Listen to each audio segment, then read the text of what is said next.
السلام علیکم ورحمۃ اللہ وبرکاتہ۔ نحمده ونصلي ونسلم على رسوله الكريم، أما بعد۔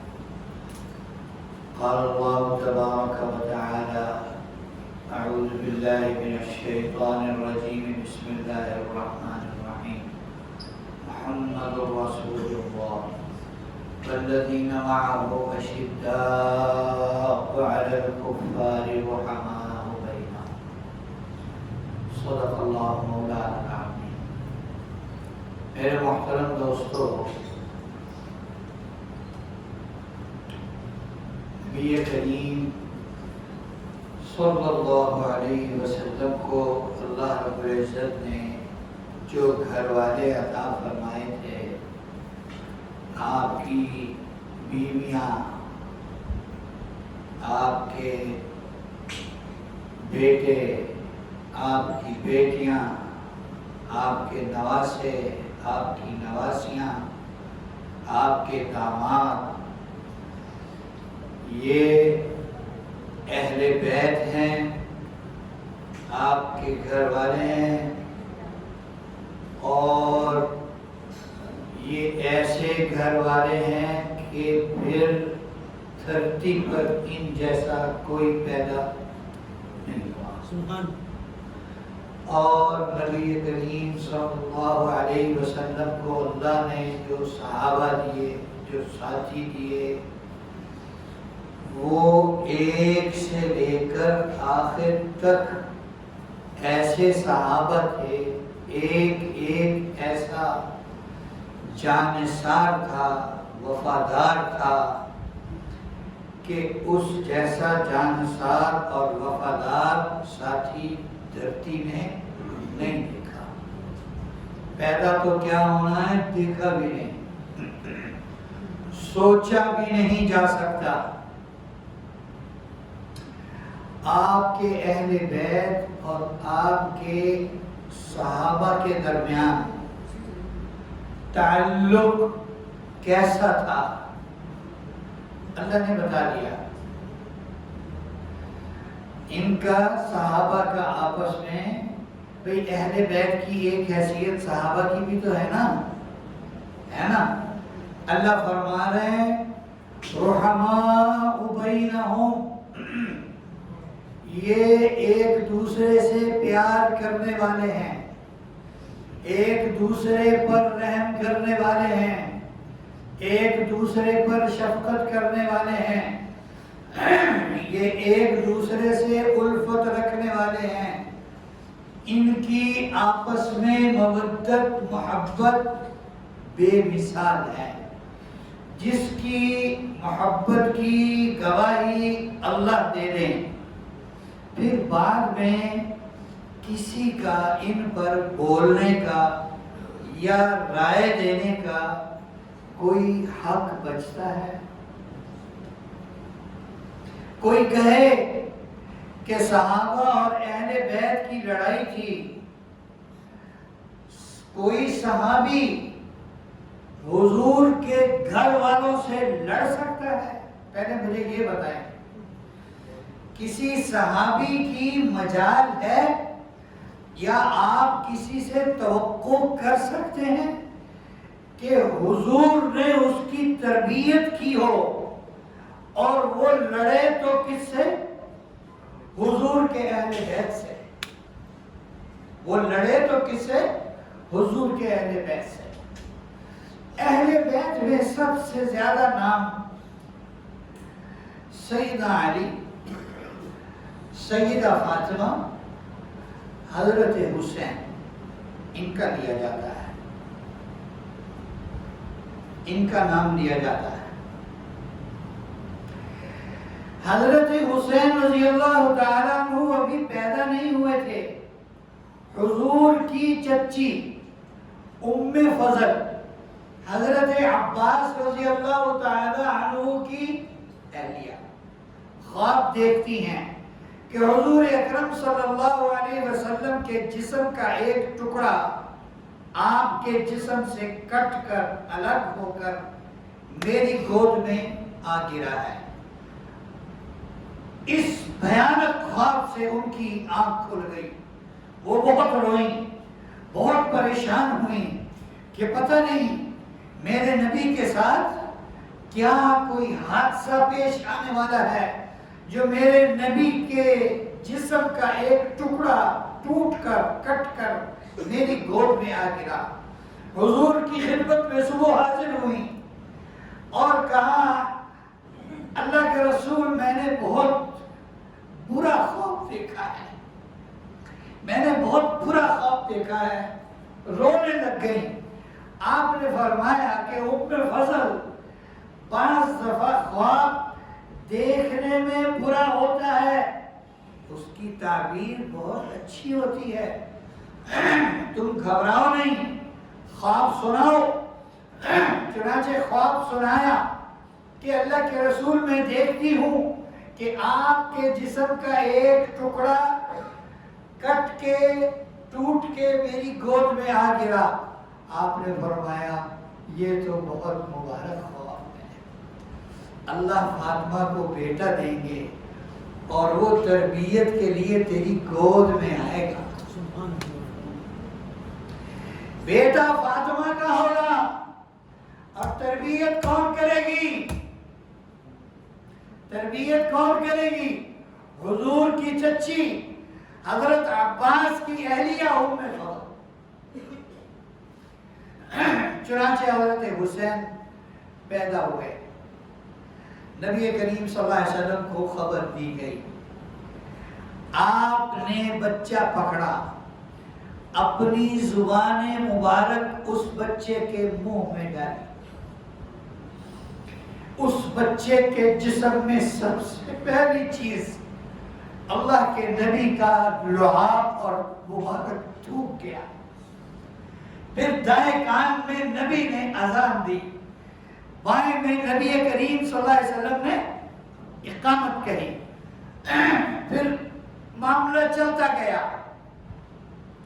یہ حضرات بڑے ہو گئے، سارے صحابہ کے دلوں میں ان کی محبت ہے، حضور کے دل میں ان کی محبت ہے. کیسی محبت ہے؟ یہ سب صحابہ دیکھ رہے ہیں اور دیکھنے سے بھی تربیت ہوتی ہے کہ حضور ساری سنتیں، حضور کی ساری زندگی صحابہ نے کیسے سیکھی. حضور نے کیا، صحابہ نے دیکھا اور سیکھا. ایسے ہی ہے جی، میں غلط تو نہیں کہہ رہا.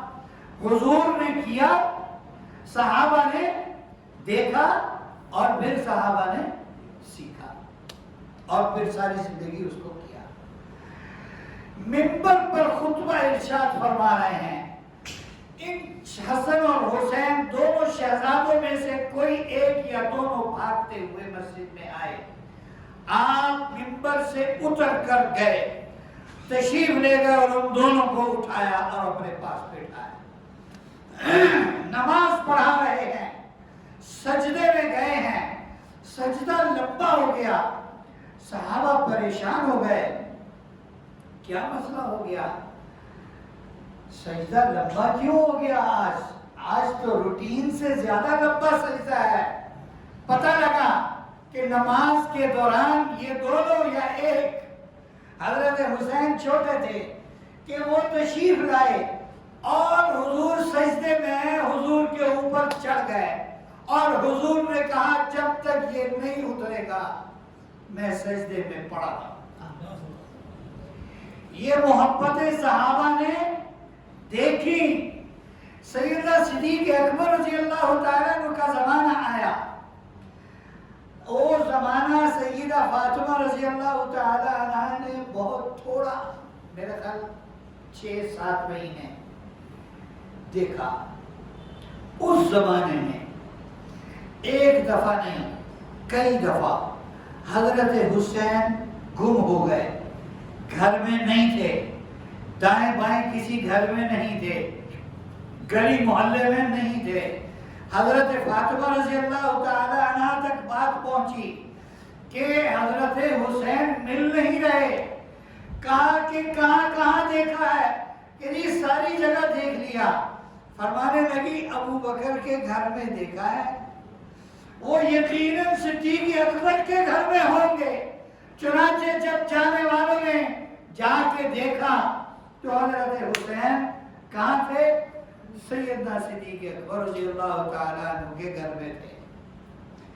لوگ کہتے ہیں اور وہ لوگ نہیں ہیں، وہ لوگ کہلانے کے مستحق نہیں ہیں۔ انہیں کوئی جانور، آپ گندہ ترین جانور کسے کہتے ہیں؟ کتے کو کہتے ہیں، خنزیر کو کہتے ہیں۔ میرا یقین ہے کہ ان کے دل میں بھی ان ہستیوں کا احترام ہوگا، تو ہم ایسے لوگ جو ان ہستیوں کا احترام نہ کریں، ہم ان کو کتا اور خنزیر بھی نہیں کہہ سکتے۔ جن کے دلوں میں ان ہستیوں کا احترام نہیں تھا۔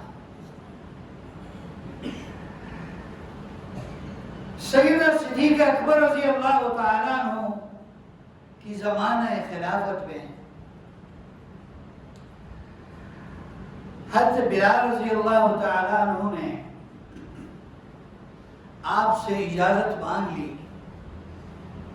کہ امیر المومنین، میرے اندر اذان دینے کی ہمت نہیں ہے، میرا اتنا جگرا نہیں ہے کہ میں جب اشہد ان محمد رسول اللہ کہوں اور میرا نبی مجھے نظر نہ آئے، میرے اندر اذان دینے کی ہمت نہیں ہے، مجھے اجازت دے دیں، میں شام چل جاؤں، جہاد کروں اللہ کے راستے میں۔ سیدھا صدیق اکبر نے فرمایا کہ جو اللہ کے راستے میں جانا چاہتا ہو میں اسے کیسے روک سکتا ہوں، جاؤ۔ چلے گئے۔ شام میں رہتے ہوئے اور جہاد میں زندگی گزارتے ہوئے ایک دن خواب میں نبی کریم صلی اللہ علیہ وسلم تشریف لائے، زیارت ہوئی۔ آپ نے ارشاد فرمایا، بلال اتنی بے وفائی کر گئے ہو کہ میرے انتقال کے بعد تم نے مجھے چھوڑ ہی دیا، اتنا دور چلے گئے اور تم پھر پلٹ کے واپس بھی نہیں آئے، تم پلٹ کے واپس بھی نہیں آئے۔ جب خواب سے بیدار ہوئے تو شام سے اسی وقت مدینے کا سفر شروع کیا اور بار بار کہتے تھے اللہ کے رسول میں آ رہا، اللہ کے رسول میں آ گیا۔ مدینے کی سرحد پر پہنچے، انہیں یہ بھول چکا تھا کہ اللہ کے رسول اس دنیا سے پردہ کر چکے ہیں۔ مسجد نبوی میں پہنچے، سارے مدینے میں خبر پہنچ گئی، پھیل گئی کہ بلال آ گئے، بلال آ گئے، بلال آ گئے۔ بلال حضور صلی اللہ علیہ وسلم کی مسجد میں پہنچے اور کہا اللہ کے رسول میں آ گیا، آپ کدھر ہیں؟ پھر ہوش قائم ہوئے، دیکھا کہ آپ کی قبر مبارک ہے، پھر قبر مبارک پر حاضری دی، درود و سلام عرض کیا۔ سارے صحابہ میں خبر پہنچ گئی، نماز کا وقت ہوا، نماز کا وقت ہوا، سارے صحابہ پہلے آ گئے۔ اب سب کی خواہش ہے کہ حضرت بلال اذان دیں۔ سیدنا بلال پہلے غلام تھے، زمانہ اسلام سے پہلے کیا تھے؟ ذرا زبان سے کہہ دے، زمانہ اسلام سے پہلے کیا تھے؟ غلام تھے۔ اور جب اسلام لے آئے تو سب، سیدنا صدیق اکبر سمیت عمر رضی اللہ تعالیٰ عنہ، عثمان، علی، سب کے سب صحابہ کہا کرتے تھے ہمارے سردار حضرت بلال، ہمارے سردار حضرت بلال۔ چونکہ حضرت بلال کی خصوصیت تھی، لوگ کہتے ہیں وہ مسجد نبوی کے مؤذن تھے، یہ ان کی پوری حیثیت نہیں ہے، ان کا پورا پروٹوکول نہیں ہے۔ حضرت بلال رضی اللہ تعالی عنہ مسجد نبوی کے مؤذن نہیں تھے، حضرت بلال حضور اکرم صلی اللہ علیہ وسلم کے مؤذن تھے۔ حضور مدینے میں ہیں تو حضرت بلال مسجد نبوی میں اذان دیتے تھے، حضور سفر میں ہیں تو حضرت بلال سفر میں اذان دیتے تھے۔ حتیٰ کہ جب مکہ فتح ہوا تو سیدنا بلال کو آپ نے حکم دیا، اے بلال کعبہ کی چھت پر چڑھو، اور آج یہاں مکے میں بھی فتح مکہ کے دن کعبے کی چھت پر کھڑے ہو کر تم ہی اذان دو۔ اب حضرت بلال کا رعب اتنا ہے، چونکہ اذان دینے سے انکار کر چکے تھے کہ میں جب اشہد ان محمد رسول اللہ کہتا ہوں تو میں اپنے آپ پر قابو نہیں رکھ پاتا، لہذا میں آج کے بعد اذان نہیں دوں گا۔ اذان سے معذرت کر چکے تھے۔ اب کون کہے حضرت بلال کو کہ آپ اذان دیں؟ کسی کی جرأت نہیں ہو رہی۔ کسی نے کہا کہ اگر آج یہ بلال کسی کی بات مانیں گے تو وہ یا حضرت حسن ہیں یا حضرت حسین۔ چنانچہ دونوں کی خدمت میں صحابہ گئے۔ آپ کی تو حیثیت سب کے سر کے تاج کی ہے، آپ حضرت بلال سے کہیں کہ وہ آ ہی گئے ہیں تو ہمیں ہمارے محبوب کے دور کی اذان سنا دیں، ہمیں اپنے محبوب کی یاد تو آ جائے۔ چنانچہ دونوں حاضر ہوئے حضرت بلال کی خدمت میں اور کہا، چچا جان ایک درخواست ہے، چچا جان ایک درخواست ہے، اگر آپ مان لیں تو۔ فرمایا شہزادو تم درخواست نہیں، تم حکم کرو، تمہارا حکم بلال کے سر پر ہے، بلال کی گردن تمہارے حکم پر حاضر ہے۔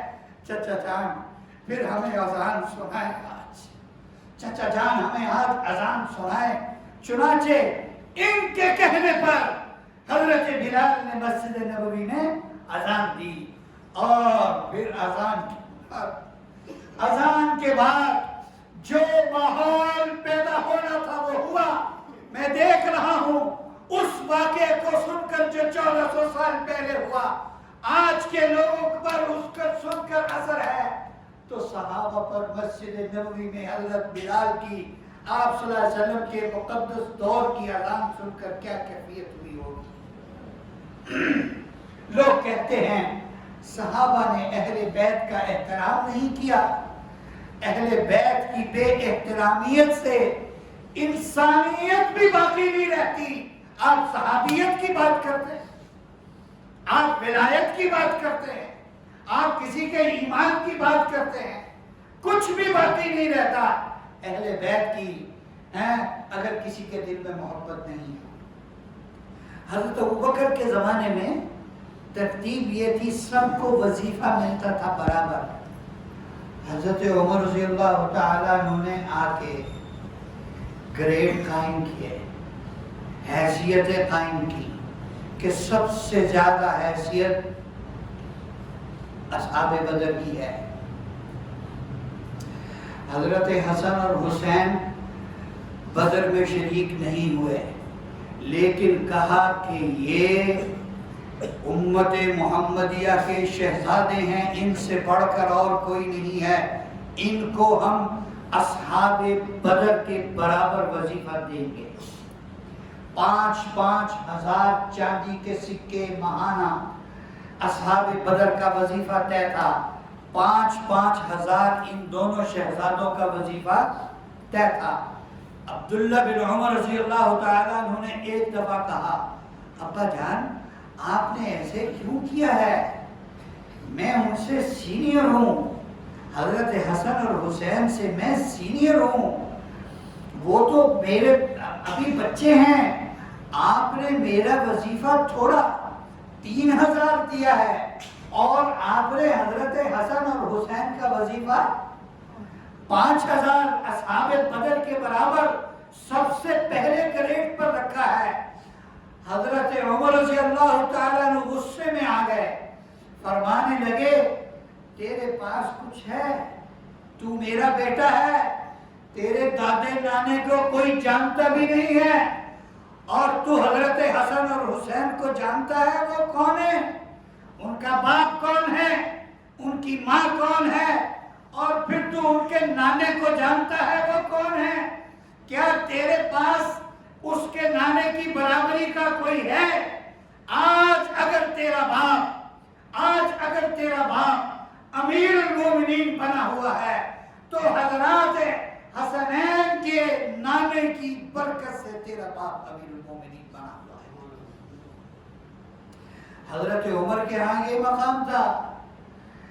حضرت حسین، حضرت عثمان رضی اللہ تعالیٰ عنہ کا محاصرہ کیا گیا، جب انہیں شہید کیا گیا، 40 دن گھر میں بند کیا گیا، تو ان کے دروازے پر آپ کو پتا ہے چوکیدار کون کون کرتا رہا؟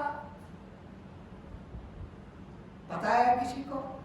حضرت حسن رضی اللہ تعالیٰ عنہ ان کے دروازے پر چوکیداری کرتے رہے۔ آپس میں اتنی محبت تھی، حضرت عثمان کا حضرت حسین اور حسن کے ساتھ رشتہ جانتے ہیں کیا؟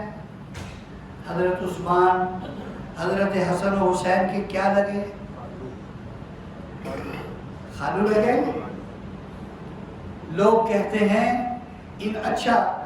بعض بدبخت وہ اپنے آپ کو بڑا بزرگ سمجھتے ہیں، بنو امیہ کی ایسی تیسی پھرتے۔ حضرت عثمان بنو امیہ سے تھے، 6-7 دادے پیچھے جا کر قریش اور بنو امیہ دونوں ایک ہو جاتے ہیں۔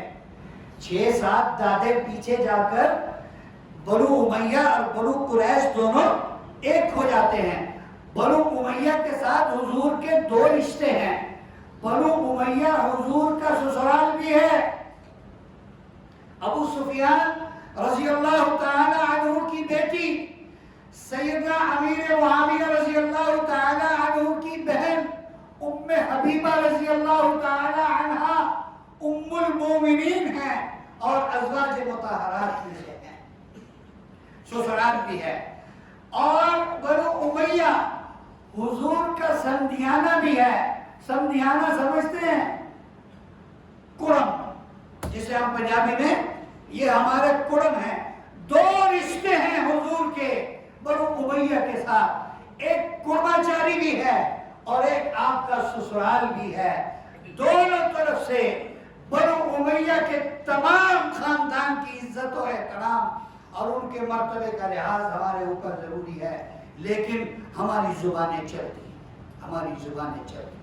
اچھا، آپ نے ذکر کرنے والوں میں سے بہت ساروں کو سنا ہوگا، وہ صرف حضرت حسین کا نام لیتے ہیں، بلکہ جو آج کل حضرت حسین کے سب سے بڑے مامے چاچے بنے ہوئے ہیں، وہ تو حضرت حسن کا نام ہی نہیں لیتے۔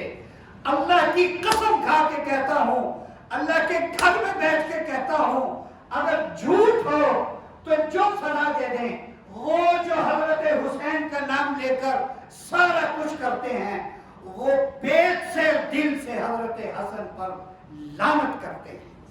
کیوں کرتے ہیں؟ سنیں، حضرت حسن رضی اللہ تعالیٰ عنہ حضرت علی کی شہادت کے بعد جب خلیفہ بنے تو مقابلے میں امیر معاویہ رضی اللہ تعالیٰ عنہ تھے۔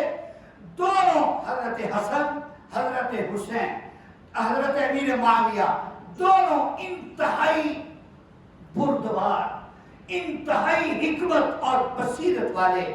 اب قریب تھا دونوں کی جنگ ہو جائے۔ جو لڑوانے والے تھے وہ کوششیں کر رہے تھے۔ یہ بھی سن لے بیچ میں، حضرت عمر کو جس نے قتل کیا، حضرت عثمان کو جس نے قتل کیا، حضرت علی کو جس نے قتل کیا، حضرت حسن کو جس نے زہر دیا، حضرت حسین اور ان کے سارے قافلے کو، اور ایک ہی قافلے میں حضرت علی کے کتنے بچے شہید ہوئے؟ آپ کو صرف ایک کا نام پتا ہے۔ اس ایک قافلے میں حضرت علی کے 9 بیٹے شہید ہوئے۔ کربلا کے اندر کتنے بیٹے شہید ہوئے؟ 9 بیٹے۔ آپ کو کتنے بتائے ہیں؟ آپ کو کتنے بتائے گئے؟ ایک حضرت حسین، حضرت عبداللہ بن علی، حضرت عبید اللہ بن علی، حضرت ابو بکر بن علی، حضرت عمر بن علی، حضرت عثمان بن علی، حضرت عباس بن علی، حضرت جعفر بن علی اور حضرت اصغر بن علی، یہ 9 بیٹے ہیں حضرت حسین سمیت جو شہید ہوئے۔ وہ حسین کا نام لیتا ہے اور کسی کا نام نہیں لیتا، کیوں کہ ابو بکر کا نام لیتے ہوئے اس کی ماں کو موت پڑتی ہے، عمر کا نام لیتے ہوئے اس کی ماں کو موت پڑتی ہے، عثمان کا نام لیتے ہوئے اس کی اپنی جان نکلتی ہے، وہ کیسے نام بتائے؟ آپ کو اس نے جھوٹ سنایا ساری زندگی کہ ان اہل بیت اور صحابہ میں نفرتیں تھیں اور ان میں آپس میں اتنی محبت تھی کہ انہوں نے اپنے بچوں کے نام خلفائے راشدین کے نام پر رکھے۔ ایک مرتبہ حضرت حسن آپ کی گود میں تھے دائیں طرف، حضرت حسین آپ کی گود میں تھے بائیں طرف، آپ نے حضرت حسن کے سر پر ہاتھ رکھا، سینے سے لگایا، فرمایا میرا یہ بیٹا مسلمانوں کی 2 جماعتوں کے اندر لڑائی ہونے والی ہوگی اور یہ دونوں میں صلح کا سبب بنے گا اور میری امت میں قتل و قتال ہونے کو روکے گا۔ یہ خوشخبری دی۔ چنانچہ جب حضرت علی رضی اللہ تعالیٰ عنہ کے بعد لوگوں نے حضرت حسین کی بیعت کی، حضرت حسن کی بیعت کی، خلیفہ بن گئے، ادھر حضرت امیر معاویہ رضی اللہ تعالیٰ عنہ ہیں، دونوں میں قریب تھا کہ لڑائی ہو جائے۔ حضرت امیر معاویہ رضی اللہ تعالیٰ عنہ نے حضرت حسن کے ہاں پیغام بھیجا، آپ میرے سے ملاقات کیجئے یا مجھے ملاقات کا شرف دیں، ہم بیٹھ کے معاملات طے کر لیتے ہیں، جو آپ کہیں گے بخدا مجھے منظور ہوگا۔ چنانچہ دونوں حضرات آپس میں بیٹھے، حضرت حسن نے فرمایا خلافت امیر معاویہ آپ کو مبارک ہو، میری یہ شرائط تھی آپ نے مان لی، اب میں خلیفہ نہیں ہوں، جتنے لوگوں نے میرے ہاتھ پر بیعت کی ہے وہ سب کے سب آپ کے پاس آ کر بیعت کریں گے، میں بھی آپ کے ہاتھ پر بیعت کرتا ہوں۔ اس لیے وہ حسین کا تو تذکرہ کرے گا، حسن کا تذکرہ نہیں۔ لوگ کہتے ہیں پنجتن پاک، آپ اس کا مطلب سمجھتے ہیں؟ پنجتن پاک، میں اگر پنجتن پاک کے 1000 حصے لیں، اس کا ایک حصہ لیں، اس ایک حصے کے 1000 حصے کریں تو جو 1000واں حصہ ہے، اگر میں اتنا بھی پنجتن پاک کے میرے دماغ میں ان کے بارے میں کوئی چھوٹی بات آ جائے تو خدا میرے خاندان کو تباہ کر دے، ہم تو ان کی بکریوں کے بھی غلام ہیں، ان کے نوکروں کے ہم نوکر ہیں۔ لیکن ایک بات ہے، وہ جو کہتا ہے پنجتن پاک، اس کا مطلب یہ ہے، اس کے پیچھے حقیقت یہ ہے کہ صرف یہ ہے، باقی سب حضور کے انتقال کے بعد مرتد اور کافر ہو گئے۔ سارے صاحب اس کے پیچھے لاجک یہ ہے۔ پنجتن پاک کی محبت کا انکار نہیں ہے، نبی کریم صلی اللہ علیہ وسلم کی محبت کے بغیر ایمان ہے؟ حضرت علی کی محبت کے بغیر ایمان ہے؟ سیدہ فاطمہ ابھی حضور زندہ تھے، حضور نے 15.5 سال کی عمر میں فاطمہ کی شادی حضرت علی سے کی اور فرمایا مجھے اللہ نے 7 آسمانوں کے اوپر سے حکم دیا ہے کہ میں فاطمہ کی شادی علی سے کر دوں۔ حضرت علی نے حضرت فاطمہ کی زندگی میں اور حضور کی زندگی میں دوسری شادی کا ارادہ فرمایا، حضرت فاطمہ کو ناگوار گزرا، آپ صلی اللہ علیہ وسلم نے اشارتاً فرمایا کہ لوگ مجھے میری بیٹی فاطمہ کے بارے میں تکلیف دیتے ہیں، ان کی اتنی جرأت ہو گئی کہ وہ مجھے میری بیٹی میرے جگر کے ٹکڑے کے بارے میں تکلیف دیں۔ سمجھنے والے سمجھ گئے اور پھر حضرت علی نے اس کے بعد آپ فاطمہ رضی اللہ تعالی عنہ کی زندگی میں کوئی اور شادی نہیں کی کہ اس سے میرے محبوب کو ناراضگی ہے۔ اس کے بعد حضرت حسین رضی اللہ تعالیٰ عنہ کے اس میں بھائی بھی شہید ہوئے کربلا میں، بیٹے بھی شہید ہوئے، خاندان کے افراد شہید ہوئے، 20 یا 25 اس کے درمیان 22 ہیں یا 23 ہیں یا 20 ہیں یا 25 ہیں صحابہ اکرام ساتھ کربلا میں شہید ہوئے، اور ایک باقی بچے بیٹے، ان کا نام کیا تھا؟ امام زین العابدین۔ امام زین العابدین کی ماں کون ہے؟ امام زین العابدین کی ماں کون ہے؟ امام زین العابدین کی والدہ کا نام ہے، باپ کون ہے؟ حضرت حسین، اور والدہ کون ہے؟ ایران کی شہزادی حضرت شہربانو رحمت اللہ علیہا۔ یہ حضرت عمر کے زمانے میں جو لشکر ایران گیا، وہ لشکر اس نے جو غنیمتیں سمیٹی وہاں سے، تو کسی شہر کو فتح کرتے وقت یہ شہر بانو بھی قبضے میں آئی، اور یہ ایرانی شہزادی تھی، چنانچہ اس کو مدینے بھیج دیا گیا کہ اس کے پروٹوکول کے مطابق جو امیر المومنین فیصلہ کریں گے۔ حضرت عمر نے فیصلہ کیا اس شہر بانو کو اسلامی تعلیمات دکھائی گئی، اس کو اسلامی تعلیمات دکھائی گئی۔ اس وقت طریقہ یہ تھا، عورتیں عورتوں میں چلی جاتی تھی، اور جو مرد قیدی تھے وہ مردوں میں چلے جاتے، اور وہ دیکھتے اسلام کی تعلیمات کیا ہیں، ان کے معاملات کیسے ہیں، ان کے اخلاقیات کیسے ہیں۔ پھر یا وہ مسلمان ہو جاتے تو وہ ہمارے بھائی ہو جاتے، اگر وہ کفر پر رہتے تو پھر انہیں غلام بنا دیا جاتا، عورتوں کو باندھی بنا دیا جاتا۔ شہر بانو کو عورتوں میں بھیجا گیا، وہ مسلمان ہو گئی۔ حضرت عمر کو پتہ لگا، فرمایا یہ ایران کی شہزادی ہے، ہمارے پاس بھی شہزادے ہیں، ہم اس شہزادی کی شادی اپنے شہزادے کے ساتھ کریں گے۔ چنانچہ حضرت عمر نے شہر بانو ایران کی شہزادی کا نکاح حضرت حسین سے کیا تھا۔ حضرت عمر نے خود نکاح پڑھایا تھا۔ حضرت علی کا جب حضرت فاطمہ سے نکاح ہوا تھا تو آپ کے پاس ایک درہم، ایک زرہ تھی، وہ 480 چاندی کے سکوں میں خریدی۔ کس نے؟ حضرت عثمان نے زرہ خرید کے اپنے پاس رکھ لی، پیسے دے دیے، وہ جانے لگے۔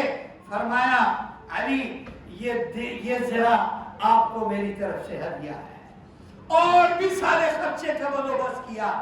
یہ آپس کی محبتیں ہیں ان کی، آپس کی محبتیں ہیں ان کی۔ جو شخص ممبر پر یا یوٹیوب پر یا کہیں بھی آپ کو یہ کہتا سنائی دے کہ صحابہ اور اہل بیت کی ایک بات یہ کہی جاتی ہے، اللہ معاف کر دے، کہنے والے کا جگرا ہے۔ کہتے ہیں حضرت عمر نے حضرت فاطمہ کے گھر کا دروازہ ٹھٹا مار کے توڑ دیا تھا۔ وہی جانتے ہو حضرت عمر کا حضرت فاطمہ سے رشتہ کیا ہے؟ آپ کو پتا ہے؟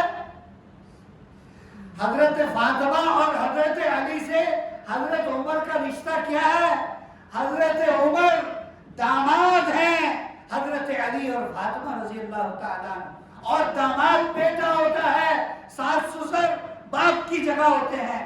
آپ حضرت عمر جن کی رائے کی تائید میں وحی نازل ہوئی، آپ سمجھ سکتے ہیں؟ کیا آپ کے دل میں آ سکتا ہے، قبول کر سکتے ہیں آپ کہ وہ اپنی ماں حضور کی لاڈلی بیٹی حضرت فاطمہ کے دروازے، گھر کے دروازے کو ٹھٹا مار کر توڑ دیں گے؟ جھوٹ کی بھی کوئی انتہا ہوتی ہے۔ آج کا دور پروپیگنڈے کا دور ہے، جھوٹ اتنا بولو، اتنا بولو، اتنا بولو کہ وہ آپ کو سچ لگنے لگے۔ لوگ کہتے ہیں، مجھے کئی لوگوں نے کہا، پچھلے دنوں ایک میری طالبہ ہے خاتون ہے، اس نے بھی کہا، کہنے لگی آپ واقعہ کربلا کیوں نہیں بیان کرتے؟ میں نے کہا واقعہ کربلا کے اندر اتنا جھوٹ شامل کر دیا گیا ہے کہ اگر ہم سچ بیان کریں گے تو لوگوں کو پتہ ہی نہیں ہے اس کے بارے میں، وہ لڑیں گے ہمارے ساتھ کہ یہ تو نہیں ہے، ہم نے تو یہ سنا ہے، ہم نے تو یہ سنا ہے، ہم نے تو یہ سنا ہے، یہ کیا بات ہے؟ اور ہمیں واقعہ کربلا سے مقصد کیا ہے؟ ہمیں ان ہستیوں کی زندگی سے اصل واسطہ ہے یا موت سے ہے؟ ہمیں ان کی زندگی کی اتباع کرنی ہے یا موت کی؟ ہم نے ان کی زندگی دیکھنی ہے کہ ان کی زندگی کیسی تھی، انہوں نے زندگی کیسے گزاری، اور ویسے ہم نے زندگی گزارنی ہے۔ انشاءاللہ موت انہی کی طرح کی آئے گی، مبارک موت آئے گی، اور انشاءاللہ اللہ نے چاہا اگر ہم ان کی محبت اپنے دل میں لے کر مر گئے تو خدا کی قسم انشاءاللہ ہمارا حشر ان کے ساتھ ہوگا، ہمارا حشر ان کے ساتھ ہوگا۔ اس لیے غلط باتوں پر کان نہ دھریں، ادھر ادھر کی باتوں پر کان نہ دھریں۔ جو کوئی کہے صحابہ اور اہل بیت میں لڑائی تھی، اللہ کی قسم کھا کر کہتا ہوں کہ یہ ایسا ہی جھوٹ ہے جیسا فرعون نے کہا تھا کہ میں رب ہوں۔ اس کے جھوٹ ہونے میں کوئی شک ہے آپ کو؟ اسی طرح جو کہے صحابہ اور اہل بیت میں لڑائی تھی، یہ بھی اسی طرح کا جھوٹ ہے۔ اللہ تعالی ہمیں صحیح اور غلط کی پہچان نصیب فرمائے، صحیح کو اختیار کرنے اور غلط سے بچنے کی توفیق عطا فرمائے۔